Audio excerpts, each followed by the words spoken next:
Monsieur Aboubakar Diakité, alias Toumba,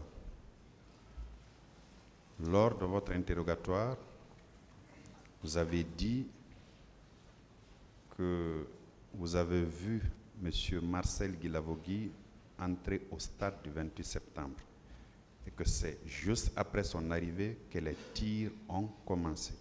Est-ce que vous confirmez cette déclaration-là? Oui, moi je m'en tiens à ma première déclaration et je n'ai pas de débat avec Marcel. Je pense que le président a pris note de mes premières sorties. Est-ce que vous confirmez cela? Bon, c'est comme je l'ai dit, je n'étais pas à l'intérieur pour voir ce qui s'est passé, mais je l'ai dit à la hauteur de l'université. À la hauteur de l'université, et que les tirs ont commencé, je me suis retourné pour dire qui vous a dit de tirer. Et les gens tiraient, ils ne m'ont pas écouté. Est-ce que vous confirmez cela? Je le confirme. Très bien. Monsieur Marcel Guilavogui, avant votre entrée au stade, puisque vous avez confirmé que vous étiez effectivement à l'intérieur du stade, est-ce qu'avant votre entrée, les tirs avaient commencé? En cette qualité,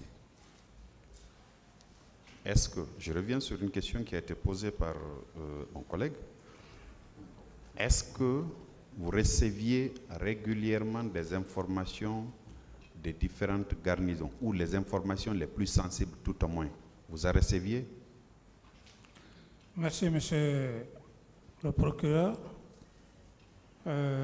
Pas régulièrement, parce que au niveau du commandement, commandant en chef des forces armées, c'est un titre honorifique parce que Excusez-moi, M. Camara. Vous-même, vous avez décrit ce que c'est qu'une confrontation, c'est sur des points bien précis. Oui, j'ai dit... Maintenant, puisque vous êtes expliqué de long à large, c'est acté. Tout à l'heure, vous avez rappelé au président que tout le monde s'est expliqué. Donc, je voudrais que les questions que je vous pose... Est-ce que vous receviez des informations des différentes garnisons? C'est juste pour confirmer ou infirmer. Qu'on puisse évoluer. Des informations? Oui, des différentes garnisons militaires. Pas à tout moment. Pas à tout moment? Oui, pas à tout moment. J'en recevais pas à tout moment. Monsieur Aboubakar Diakité Toumba, la même question.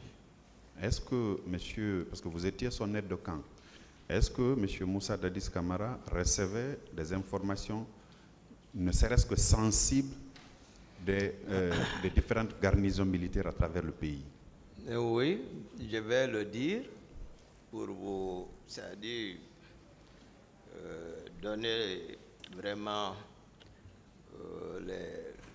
la raison qui me permet, vous savez, pour c'est-à-dire la fonction des militaires, c'est bien sûr la défense de l'intégrité du territoire national, pour stabiliser, pour permettre au peuple d'être serein.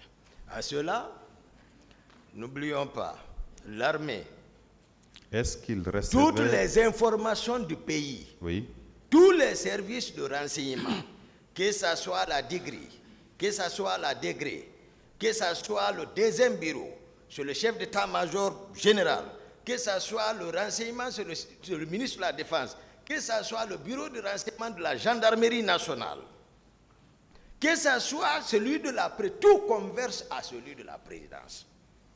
Pour conclure, pour directement rassurer le président de la République, c'est-à-dire l'état de santé du pays. Donc, 24 heures sur 24 heures, je le dis, c'est comme ça le pouvoir fonctionne.